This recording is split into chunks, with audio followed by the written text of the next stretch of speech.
पूरा लक्ष्मी प्रतिमा भली झीटे जहा पुटक बुझे समझुनी आम पुओ पसंद करछी आज खाली किए लव मैरेज करूनी समस्त लव मैरेज कर देखुन गुड़रू मुंड जाए पूरा गोटे चाउल गढ़ा मु बहु करी तो एको ही मु बहु करी फाइनाल। धन्यवाद समदुनी केते शांत आम घर टाक पूरा मंदिर करके सजाई दब। हाँ समदुनी मो झीटी भारी निरीह आ मन प्रयागराज से जो पानी भली पूरा पवित्र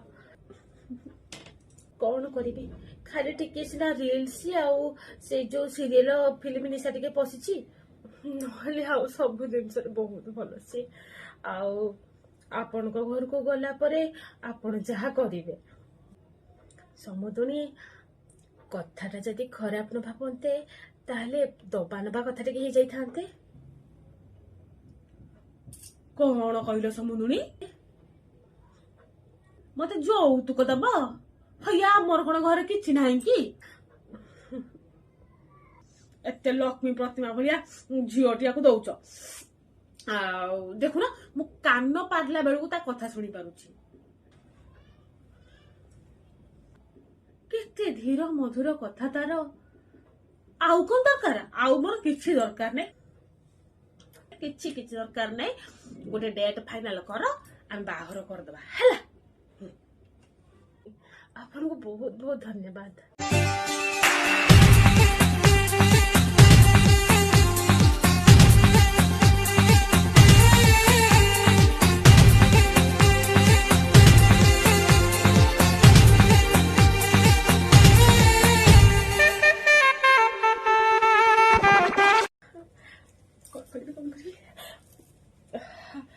केमती लाज करी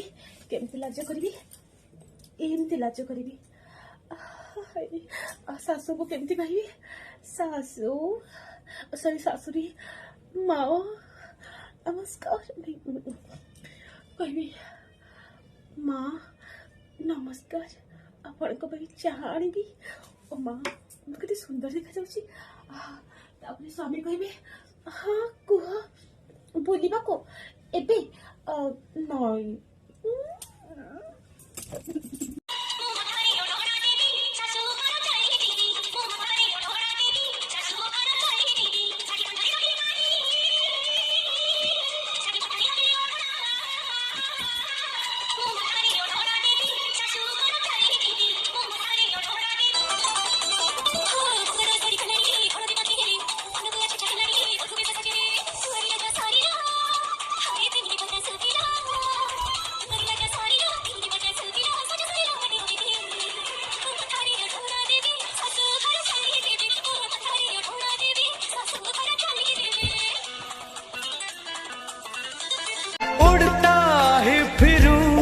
इन हवाओं में कहीं या मैं झूल जाऊं इन घटाओं में कहीं उड़।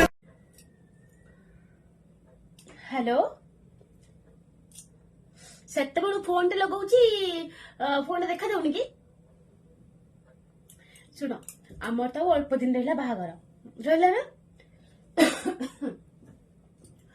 हाँ बरा तेते प्रिपरेशन मु करूची सुनु न तुमे नहीं कि मु जहा करी मानिबो सुनो न गोटे कथा कहूँ खाली किसी गोटे सुन। हाँ अरे मु सेई कथा पूरा कहूँ सुनु न टिके मो कथा आम गाँव रे कई सिंह भाजा फिंग भाजा नहीं आसी ना तुम्हें सिंह भाजा नहीं आसब बुझल आउ सिंह भाजा तो आनी पार हाँ शुण आमर जो एंट्री हम सब भौणी मैंने सब आमर 9-9टा भौणी बुझल पिंकी रिंकी चिंकी सुमन मंदा एम सब मेचे अच्छा बुझल आउ हाँ वर्षा वर्षा भी अच्छा अरे ताको सांग माने भी अच्छा बा केते के जानी केते सांग हाँ वर्षा वर्ष 10-15टा वर्षा अच्छा से भी सब आसबे है से जिते आसबे से अन जीजू आसबे आमर एंट्री टाइम रे तो डांस हम डांस है तुम्हें रथरू ओह्लैकी कौन कर कौन कर से नजर देख आखिरे अनेब ना कहीं करबनी से लगे कि जीजूर दीदी छड़ा क्या प्रति इंटरेस्ट ना तुम इंटरेस्ट पूरा बढ़ी बुझे पूरा बढ़ी है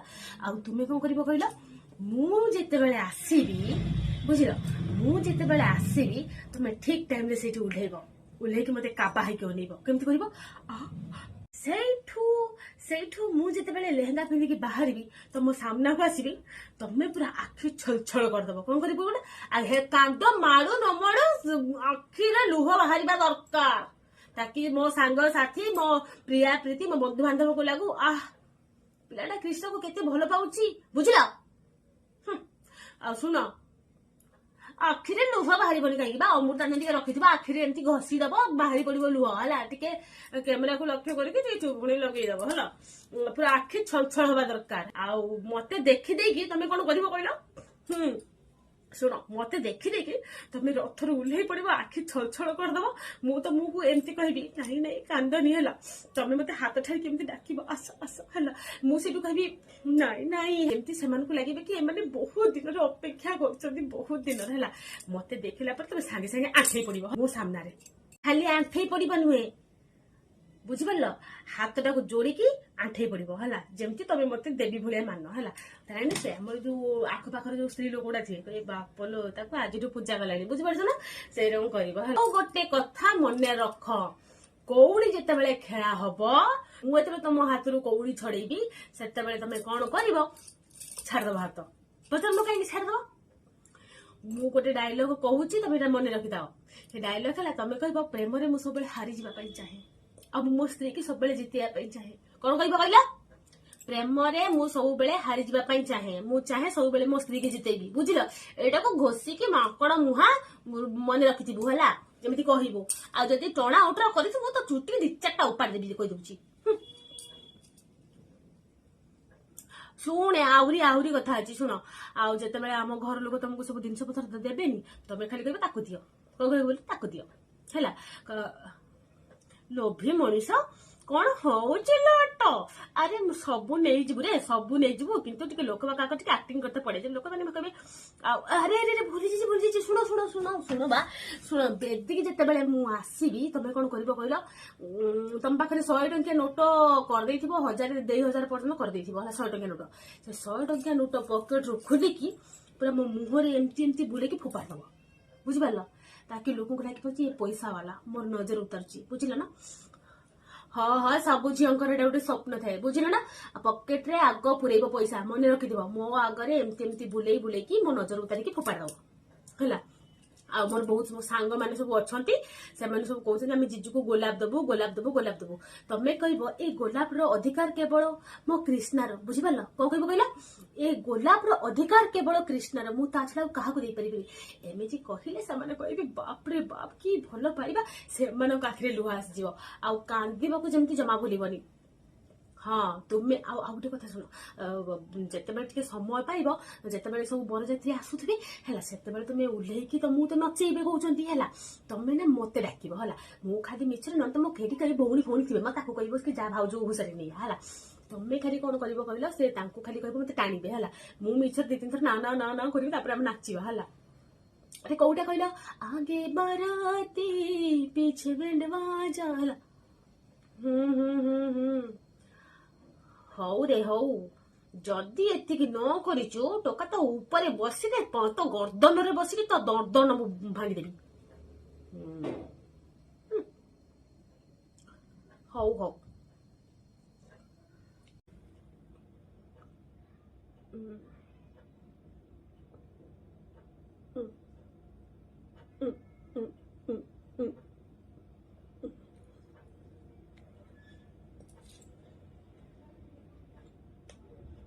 ହ୍ୟାଲୋ ମୁଦୁଣୀ, ଏ ଦେଖ, ଆମେ ଯାହା ଭାବିଥିଲୁ କିଛି ସାକୁ ହେଲା ନାହିଁ। ତୁମ ଝିଅର ଯୋଉ ଏଡେ ବଡ ପାର୍ଟି, ମୋ ବାହାଘର କ୍ୟାନସଲ। ହେଲେ କାହିଁକି? ଧମକଉଛି ସେ ମୋ ପୁଅକୁ। ଆଚ୍ଛା, ଟିକେ ଶୁଣ, ଟିକେ କ୍ୟାନସଲ। ମୋ ପୁଅକୁ କଣ ଝିଅ ମିଳିବେନି ନା କଣ?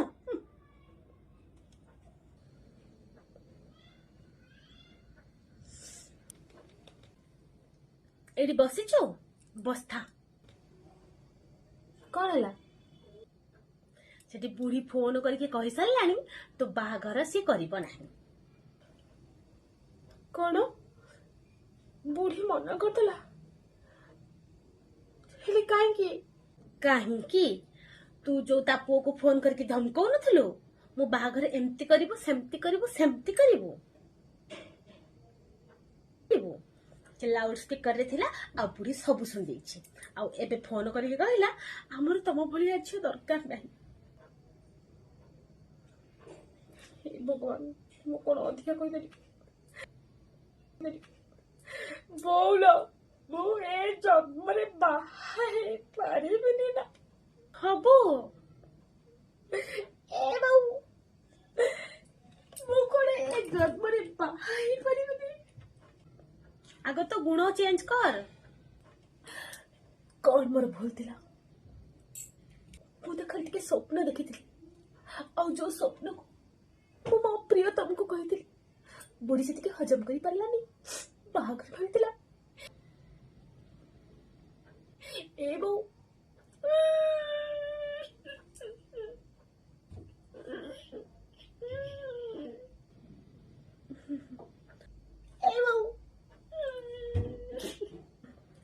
ହବୁରେ ମା ହବୁ ଏ ଜନ୍ମରେ ନହେଲେ ଆର ଜନ୍ମରେ ତୋର ନିଶ୍ଚିତ ବାହାଘର ହବ କହ ଫୋନ କରିକି କହ ଆଣିବୁ ସିଂହ ବାଜା ଆଣ୍ଠି ପଡିକି ନମସ୍କାର କରିବୁ